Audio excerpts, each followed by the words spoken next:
Hello and welcome. You are watching NDTV Profit. I'm Harsh Saita. With us is Mr. Nilesh Kambli, who is the CFO at Star Health. Results, of course, continue to be in focus, and Star Health's numbers, while not really impressive, sir, talk to us about what's the kind of at least growth glide path that one can expect in FY25 to start off before I come to ratios and start talking more numbers. Yeah. Good morning and thank you for having me on this show. In terms of growth, we have grown by 18% in Q1, taking our premium to 3,476 crores. In terms of growth for the whole year, we are confident of achieving 18 to 20% growth. All our engines of growth, which is we are naming it as a ABCD: agency, banker, corporate, and digital. All the channels are doing well. There is an improvement in the productivity of agents. We continue to add new agents. We continue to add sales manager stations. In terms of digital business, we have increased our telesales capacity to 2,000 people. We see impressive growth in the fresh business for digital business. In terms of banker, we have 61 plus partners, and we continue to do good business with all the partners, both on the benefit as well as indemnity side. In corporate, we continue to focus on SME and MSME segment. This channel has grown at more than 100% for the quarter.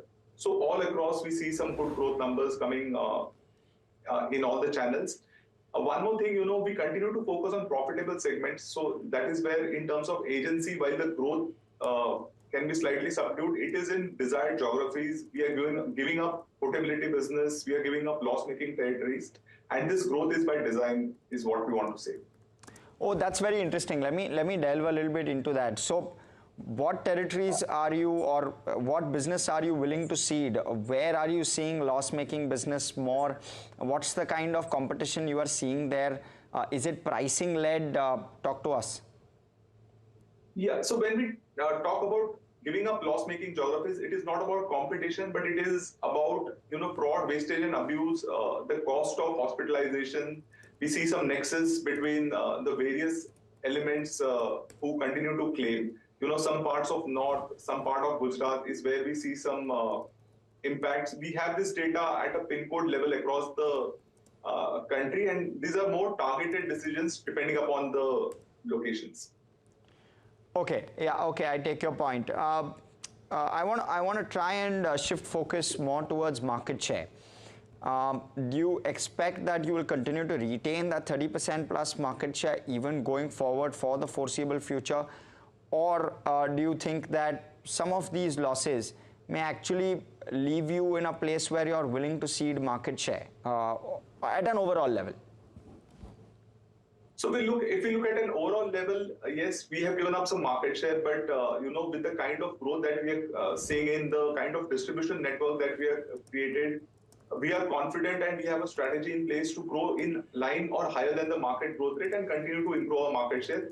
The drop in market share that we see is more a temporary phenomenon, and we have plans and strategies to grow it higher. Understood. And what would those be, if you can give us a flavor of that, and how quickly will they play out?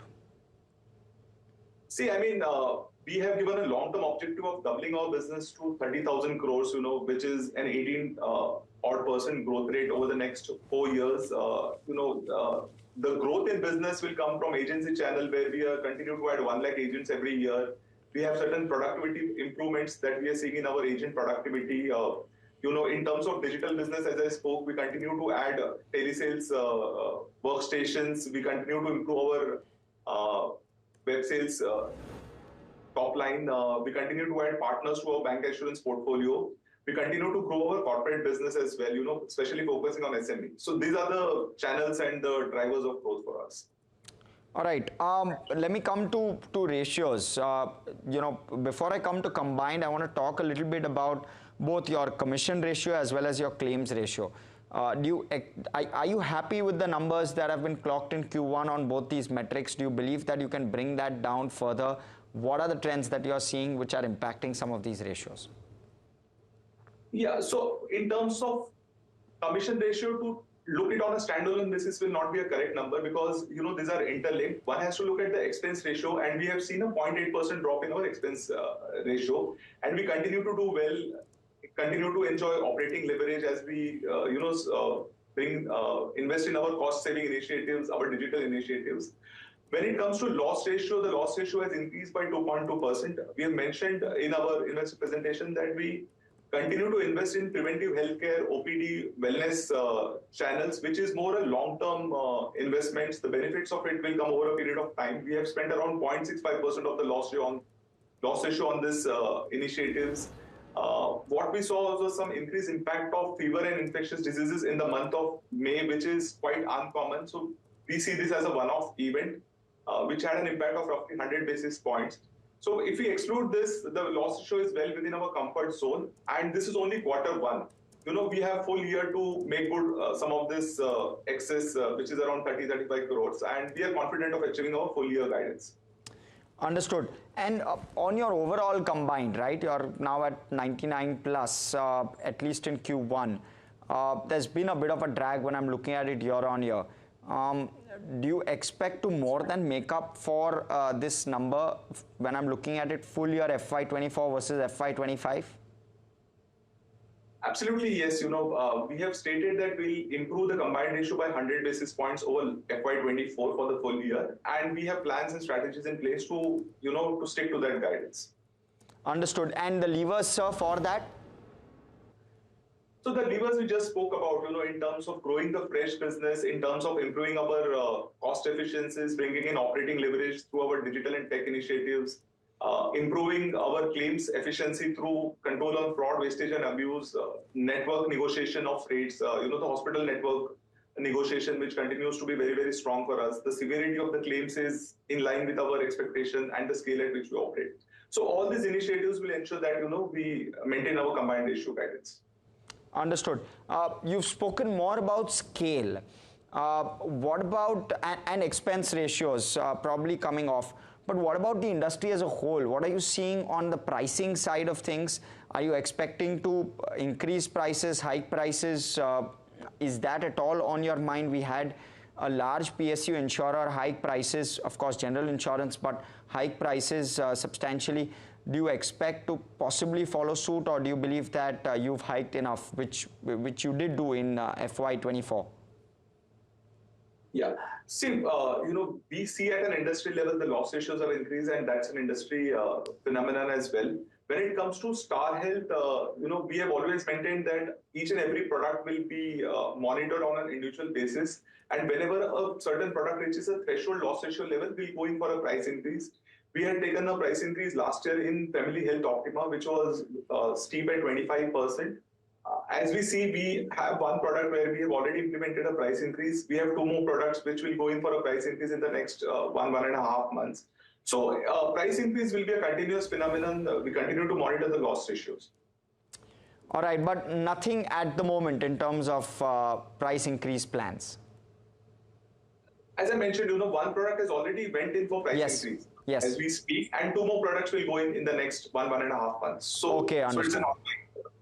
Understood. And how much will that contribute to growth, value versus volume?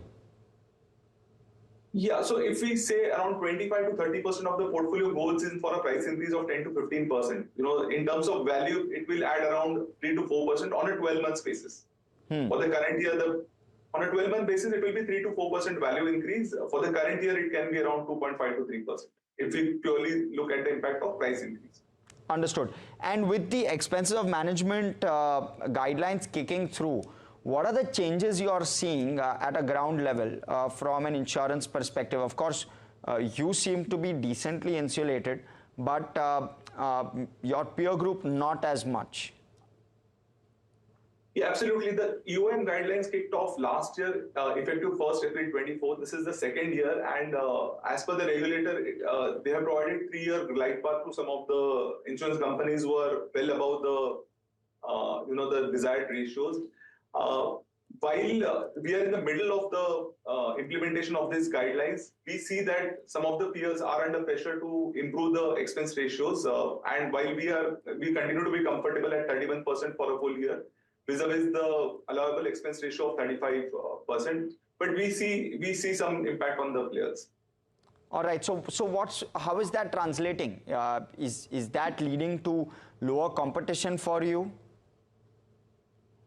See, we'll have to see playing it out. So some of the players are trying to manage it through more corporate business. You know, the group health business comes at a lower expense ratio, but which has an impact on the loss ratio. So things are playing out as we see, but we believe it will benefit a large player like Star Health, you know, who continues to operate at a lower expense ratio.